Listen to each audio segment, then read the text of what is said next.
Carrot பொரியல் செய்யலாம். பசங்களுக்கு பிடிச்ச மாதிரி. தேவையான அளவு கடாயில் எண்ணெய் ஊற்றிக்கங்க. எண்ணெய் காஞ்சதும் கடுகு போட்டுக்கலாம்.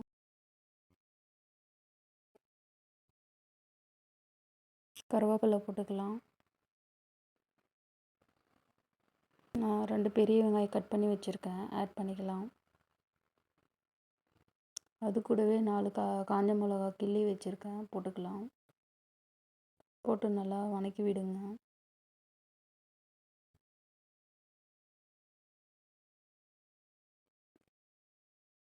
போட்டு மிக்ஸ் பண்ணி விடுங்க தேங்காவோட. சால்ட் போட்டுக்கலாம். லைட்டாக மஞ்சள் போட்டுக்கலாம்.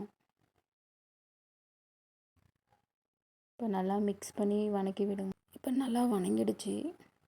இப்போ அது கூட கேரட் திருவி வச்சதை ஆட் பண்ணிக்கலாம். இந்த மாதிரி பசங்களுக்கு லஞ்சுக்கு செஞ்சு கொடுக்கலாம். காரம் கம்மியாக இருந்தால் பசங்க நல்லா விரும்பி சாப்பிடுவாங்க.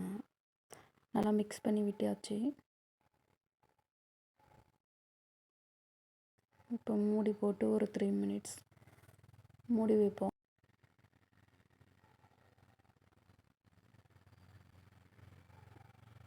வாங்க ஓப்பன் பண்ணி பார்க்கலாம்.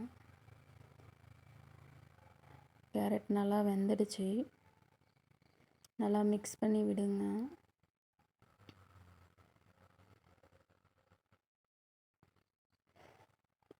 செக் பண்ணிட்டேன், எல்லாமே கரெக்டாக இருக்குது. எதுவும் போட தேவையில்லை.